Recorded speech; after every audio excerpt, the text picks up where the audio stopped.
Today is January 24th.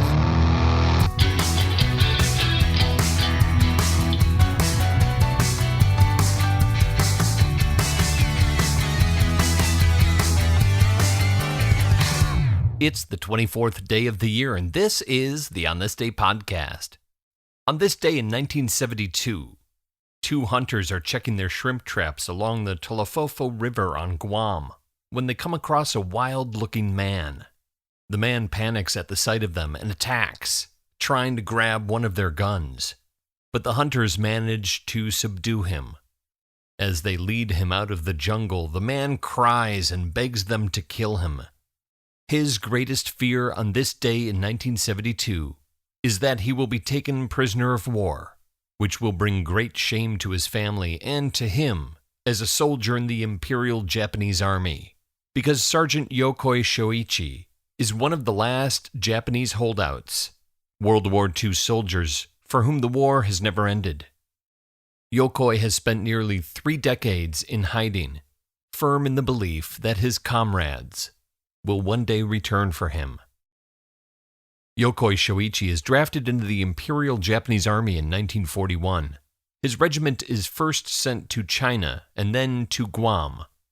He is there in July of 1944 when U.S. forces invade the tiny island in the Pacific. The Battle of Guam is intense, and much of the Japanese army is wiped out.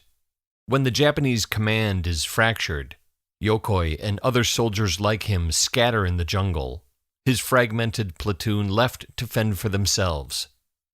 They take great care not to be detected, hiding for hours in the underbrush, wiping away their footprints as they trek through the dense vegetation.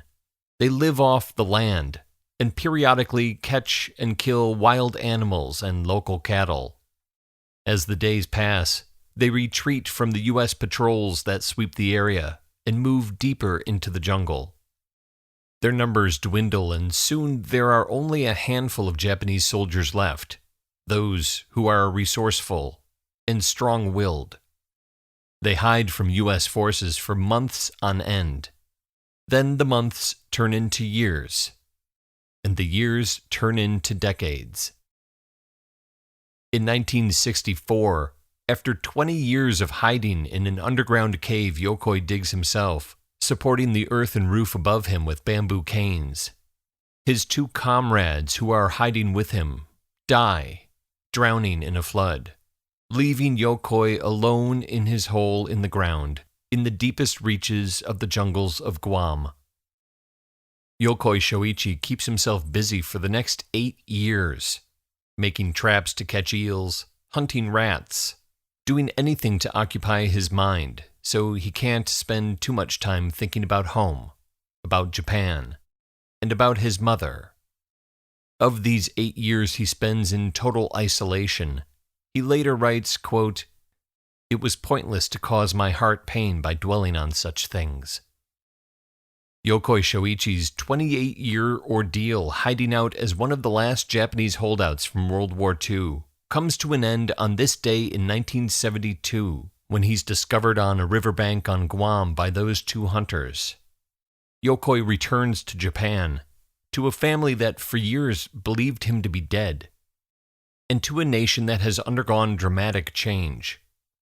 Yokoi still maintains the pre-war values of loyalty to the emperor and devotion to duty, values the young in 1970s Japan see as pointless and silly.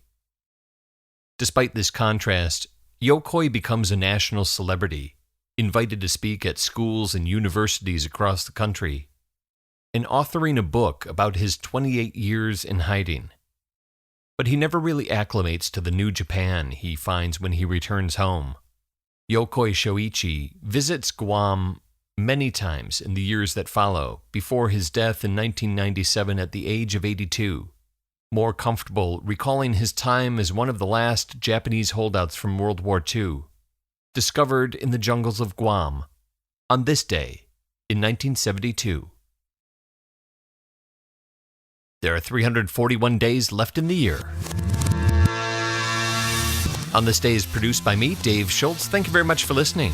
On this day in 1961, a B-52 bomber breaks up in mid-air over Goldsboro, North Carolina. Its payload of nuclear bombs plummets to the earth. One of them nearly explodes but lands upright on the ground. The other bomb, which is partially armed at the time, disintegrates on impact. Its unrecovered uranium and plutonium left in the ground where it lands near Eureka, North Carolina. So if you're still listening, add another H-bomb to the scavenger hunt list. Talk to you tomorrow.